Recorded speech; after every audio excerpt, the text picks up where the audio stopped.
Hello and welcome to my channel. Make yourself comfortable because today we are embarking on an epic journey that spans the creation myth of 1,000 cultures and the feats of just as many heroes. Today we discuss the fundamental pillar of modern narratology, The Hero with 1,000 Faces, by Joseph Campbell, from which Christopher Vogler would later distill the narrative structure we now know as the hero's journey.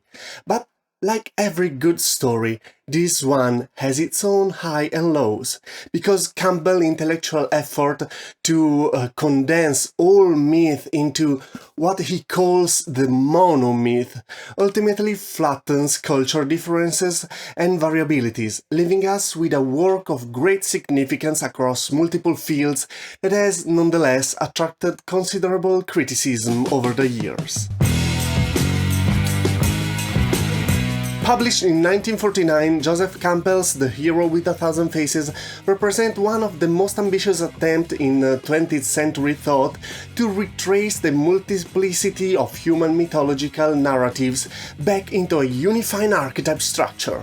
The work, conceived as the intersection of comparative mythology, Jungian psychoanalysis, and Eastern philosophy, argues that beyond cultural, geographical, and historical differences, the world's myths share a fundamental narrative pattern, the so-called monomyth.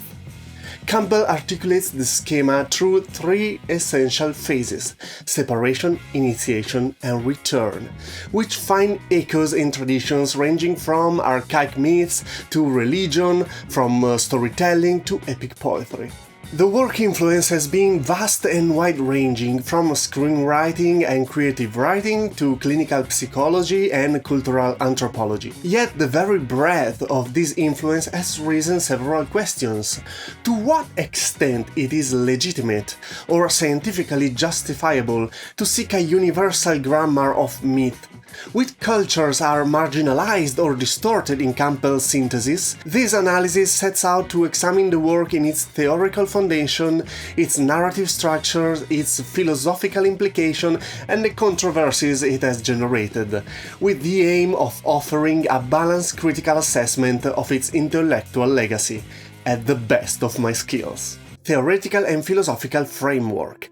When analyzing a work, we must first situate it within the cultural context in which it was born and understand the foundation upon which it sets. Campbell constructs his theoretical architecture on three fundamental pillars: comparative mythology, Jungian philosophy, and Eastern spirituality. The first pillar is the tradition of 19th and 20th century comparative mythology, inaugurated by scholars such as Max Muller, Sir James George Fraser, and Adolf Bastian.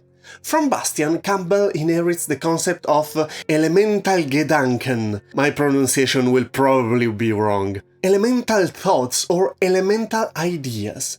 Those basic cognitive structures which, according to Bastian, manifest across human culture regardless of ethnicity, social background, or birthplace, as a shared substrate of mythic imagination.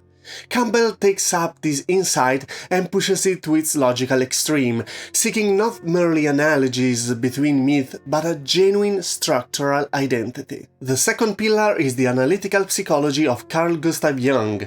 Jung's influence of Campbell is pervasive and decisive. From Jungian thoughts, Campbell draws the concept of collective unconscious, understood as a layer of psyche shared by all humanity, and distinct from the Freudian personal unconscious. The theory of archetypes, the universal forms of images that populates the collective unconscious layer, and the notion of individuation, the psychological process of integrating the personality through engagement with archetypical figures. For Jung, myth is not merely cultural narrative, but a symbolic expression of universal psychic processes. Campbell adopts this perspective and transforms it in a narratological key.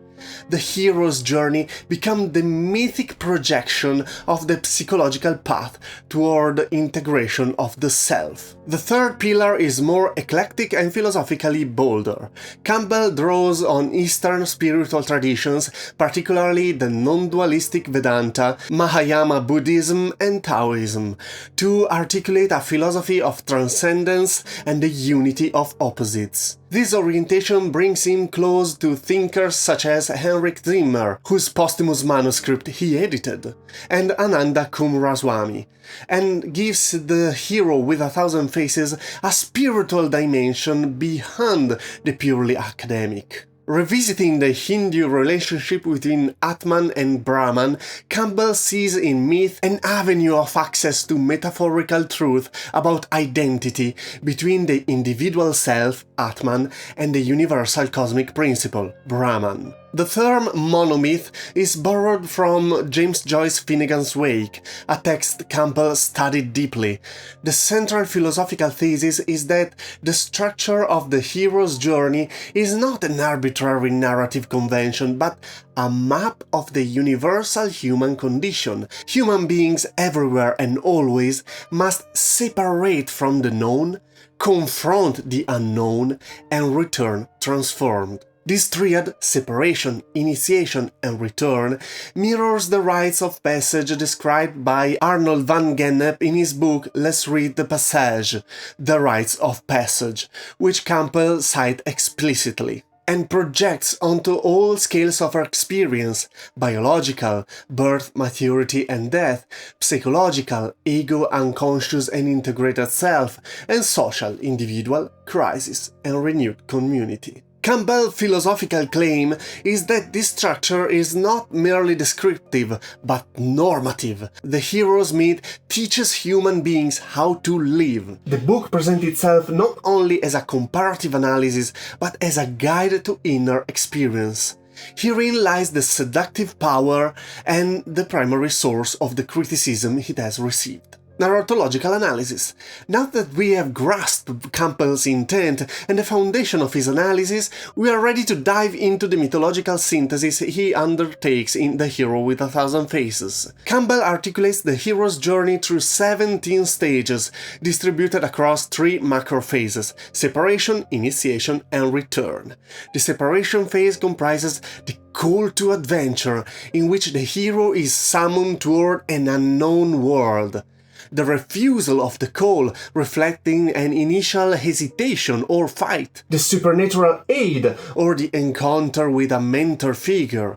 The crossing of the first threshold, meaning the departure from the ordinary world. And the belly of the whale, representing the descent into the unknown and dissolution of the former self. The initiation phase includes the road of trials, a series of hardship and adversities, the meeting with the goddess, representing the experience of sacred love and the Great Mother, the woman as a temptress, a confrontation with disruptive eros, atonement with the father, representing the overcoming of inner paternal authority, apotheosis, the moment of symbolic death and rebirth, and the ultimate boon, symbolizing the conquest of the elixir or the attainment of wholesomeness or a new truth.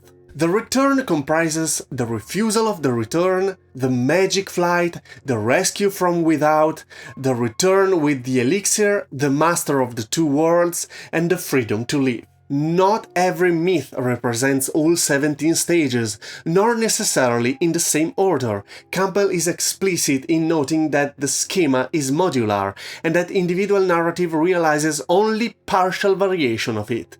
The flexibility is theoretically sound, but it also constitutes a point of methodological vulnerability. A sufficiently flexible model risks becoming unfalsifiable. In plain terms, if the monomyth is composed of 17 stages that may be present or absent in any combination, in what sense it is still a monomyth? It would be like saying all stories follows the same structure, only in radical different ways.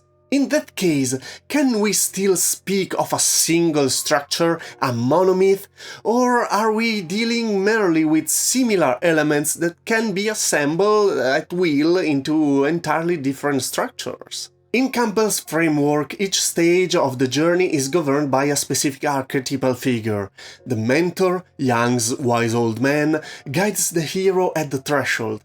The shadow, another Jungian category, manifests as the primary antagonist, an external projection of the hero's inner dark forces. The threshold guardian represents the internal and cultural obstacles to change. This mapping between narrative stages and psychological archetypes is perhaps Campbell's most original contribution.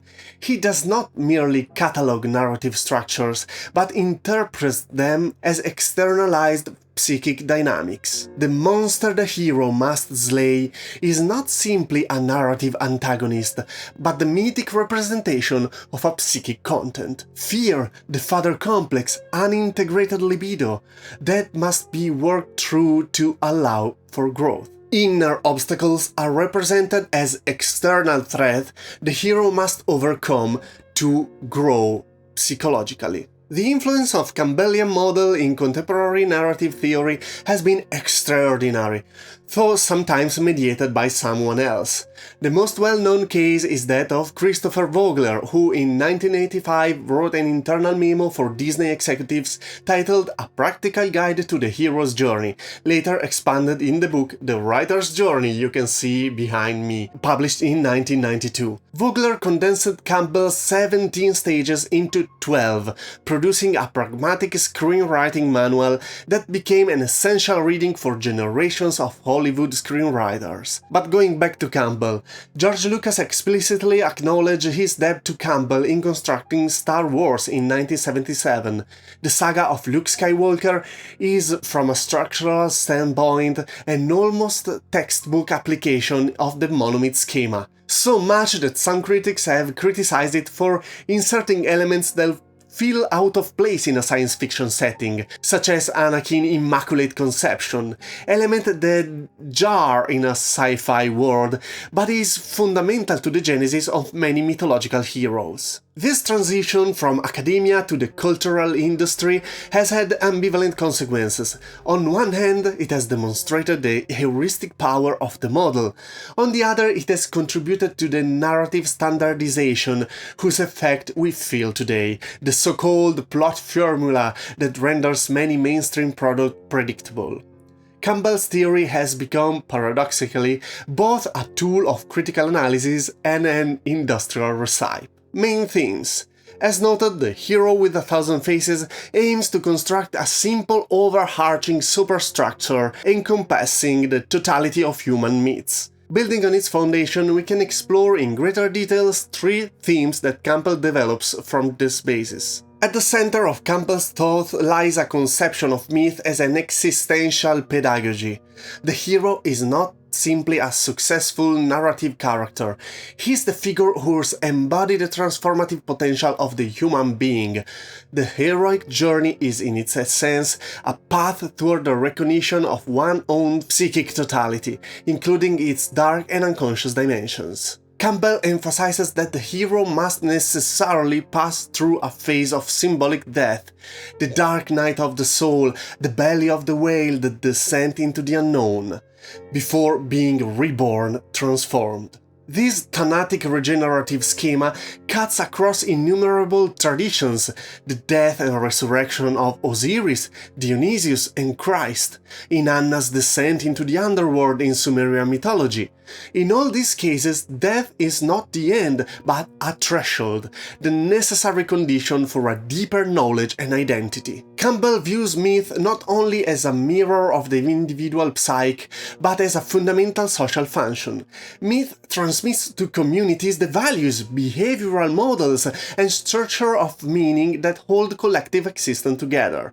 In this sense, the modern crisis, diagnosed by Campbell in tones that are at times prophetic, is also a mythic crisis. Secularization and cultural fragmentation have eroded traditional symbolic system without replacing them with new narratives of comparable meanings. Myth, for Campbell, is not a primitive residue destined to disappear with rational progress. It is a structural response to permanent physiological and social needs. This thesis carries considerable intuitive force, but runs into serious difficulty when one attempts to verify it empirically, to distinguish it from ideological projection. The final chapter of the book, The Monomyth, reveals the most explicitly mythical dimension of Campbell's work. The hero's journey culminates not only in a practical accomplishment, but in an experience of enlightenment, the recognition that the distinction between self and world, life and death, good and evil,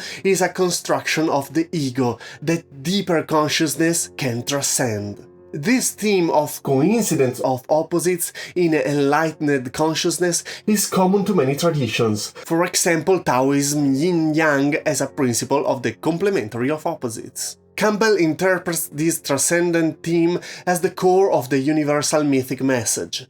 The myth teaches the individual that suffering, death, and evil are not anomalies to be eliminated, but necessary aspects of a greater reality that encompasses and surpasses them. This reading has the merit of attributing to myth a philosophical depth often ignored by purely narratological or anthropological approaches. At the same time, it risks imposing on mythological narrative a theological and metaphysical coherence that they do not necessarily possess. Critical reception and controversies. The criticism of Campbell's works are numerous, substantial, and in their variety converge on a few fundamental points. We can distinguish three broad categories: academic critiques, reductionism, and universalism. The most recurring criticism concerns reductionism. In attempting to demonstrate the universality of the monomyth, Campbell selects and adapts the narrative elements of myth to fit his schema, neglecting or minimalizing the differences that do not confirm it. Anthropologists such as Robert Siegel have pointed out that Campbell's comparative procedure is methodologically weak. The analogies he identifies between myths and different cultures are often superficial, and formal similarities does not imply identity of function, meaning, or origin. The fact that the same thing happens in different myths of different culture does not mean that they have the same meaning in the two different cultures. Critics such Wendy Doninger and Kimberly Blaine have highlighted the problem of excessive universalism. Campbell tends to read the myth of every culture through the lens of Western Jungian psychology, producing an interpretation that reveals more about the projection of Euro-American culture than about the specificality of traditions analyzed. Hawaiian mythology, Zulu mythology, and Aztec mythology are all bent to fit a single narrative form that essentially mirrors the values and cognitive structure of a particular Western intellectual tradition of the 20th century. Methodological limitation and interpretative problems. On the methodological plane, Campbell's work presents at least three significant problems. First, the selection of the corpus is arbitrary. Campbell draws freely from literary, religious, folkloric, and ritual sources, from vastly different eras and culture, without adequate historical, linguistic, or anthropological contextualization. Scholars like Bruce Lincoln have shown that the text Campbell cites are often read out of context and sometimes rely on 19th century translations now considered inaccurate or ideologically colored. Second, the monomyth model is in practice unfalsifiable, thanks to its modular structure and the possibility of finding analogies at any level of abstraction. It is always possible to see the hero's journey in almost any sufficiently complex narrative. This makes it heuristically powerful, but scientifically problematic. It is a model that explains everything in a vague way, while explaining nothing precisely. Third, the Jungian psychology on which Campbell relies is itself contested as a scientific foundation. Jung produced important philosophical and clinical insight, but the theory of archetypes and the collective unconscious is difficult to verify with the methods of empirical science, and contemporary academic psychology has largely distanced itself from it. Grounding the universal validity of the monomyth on a psychological theory that is itself controversial creates a chain of epistemological fragilities. The question of gender and cultural perspective, a particularly incisive critique developed especially from the 1980s onward with the rise of gender and post-colonial studies, concerns the exclusive centrality of the male hero in Campbell's model. The hero's journey in the 1949 book is almost invariably the journey of a male protagonist through functional female figures, the goddess, the temptress, the mother, who exist essentially as stages or trials along the male path. The woman is never the subject of the story, but its object or landscape. Scholars such as Clarissa Pinkola Estes in Women Who Run with the Wolves in 1992 and Maureen Murdoch in The Heroine Journey in 1990 have developed alternative models specifically oriented toward female experience, implicitly acknowledging that Campbellian monomyths is a partial, not universal model. On the post-colonial front, Edward Said and other scholars have shown how the universalization of myth is often an ideological operation. Non-Western mythologies are admitted into the comparative canon only so far as they can be assimilated to the schemes developed by the European intellectual tradition. Whatever does not fit is overlooked or reinterpreted. Legacy and contemporary relevance. Despite the academic criticism, Campbell's cultural influence has been extraordinary and enduring. Today, the hero's journey model is diffused through the world and stands as one of the most widely used structures for constructing stories and narratives. In films, the list of directors who declare or demonstrate their debt to the monomyth include George Lucas, Steven Spielberg, Christopher Nolan, and numerous others. Christopher Vogler's model, derived from Campbell and articulated in The Writer's Journey, has become a required curriculum in screenwriting programs around the world. This has created a paradoxical situation. The model conceived to describe the diversity of human myth has ended up homogenizing contemporary narratives, producing what film critics call hero's journey fatigue. In literature, the impact is more nuanced, but equally significant. Contemporary fantasy from Tolkien, whom Campbell did not influence directly, but with whom he shares similar sources and structures, to Harry Potter, reflects the stages of the heroic journey in recognizable ways. The fact that such structure resonate with mass audiences suggested that Campbell had captured something real about the phenomenology of human storytelling, even if its theoretical explanation remained contested. In digital culture, the monomyth has found application in the design of role-playing video games. The narrative cycle of The Legend of Zelda is frequently cited as a didactic example, in the narrative architecture of long-running television series, and even in marketing and brand storytelling. This commercial colonization of the model is in one sense its ultimate triumph, and at the same time its trivialization. The contemporary culture context raises new questions for Campbell's proposal. On one hand, growing awareness of the cultural diversity and advancing post-colonial critiques makes every form of narrative universalism increasingly problematic. Contemporary global storytelling is increasingly polyphonic.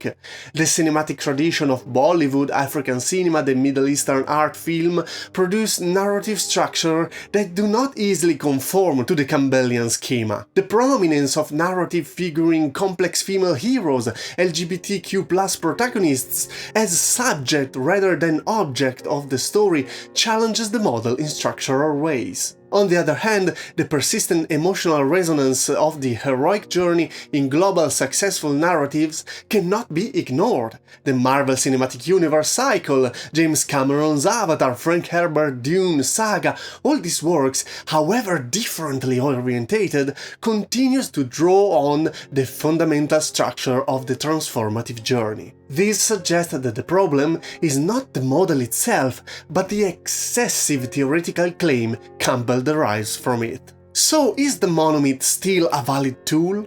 The most honest answer to this question is, it depends on how it is used. As an interpretative lens that illuminates certain aspects of certain text, the monomyth retains considerable practical utility. It allows us to identify structural similarities between distant narratives, to recognize recurring functions of narrative archetypes, and to understand why certain stories exert a particularly strong emotional hold on diverse audiences. The problem arises when the monomyth is presented, as Campbell tends to do, as the universal and necessary structure of all human mythic narrative, as the key to absolute psychological and metaphysical truth. In this aspect, academic criticism is justified. The model is too rigid to capture real cultural diversity, too deeply rooted in a specific intellectual tradition to be genuinely universal, and too tied to a contestable psychological assumptions to possess the epistemological solidity Campbell attributes to it. The most balanced position is probably to regard Campbell not as a scientist of mythology, but as a philosopher of culture, who used mythological comparison to articulate a vision of human experience that is rich, suggestive, and deeply shaped by his historical moment and intellectual formation. As such, his work deserves to be read with admiration for the breadth of his inspiration, and with critical scrutiny for its theoretical generalization. It is a book that changed the way human beings think about their own stories, and that, regardless of its academic limitation, is a remarkable legacy. In conclusion, The Hero with a Thousand Faces is a book of light and shadows. Its greatness lies in having opened a comparative horizon of extraordinary breadth, in having connected myth to psychology and philosophy, in having demonstrated that stories human beings tell about themselves carry a surprising continuity across millennia and cultures. Its limitations lie in its excessive universalism, the selectivity of the corpus, its dependence on contexted psychology, its structural androcentrism, and its difficulty in engaging with the genuine otherness of non-Western cultures. Ultimately, Campbell's most enduring contribution may not be the monomyth as a structure, but the intellectual gesture it represents, an attempt to perceive beneath the multiplicity of human voices a shared story. Whether that story truly exists as an universal psychic structure, or whether it emerges from the interpretation of a passionate reader, remains an open question. This has been an analysis of The Hero with a Thousand Faces, what it is like to read it today, and above all, what it is like to read it from a writer's perspective. And is it worth reading? These are all questions I will answer with my own personal opinion in a review I will be making on the channel very soon, in which I will share my reading experience. Until then, I thank you for making it this far, I thank my patrons for their support, and if you enjoyed the analysis, remember that you can support the channel by subscribing or by purchasing my books that you can find on Amazon in ebook and paperback. Links are in the description. As always, I wish you happy reading and happy writing. Bye!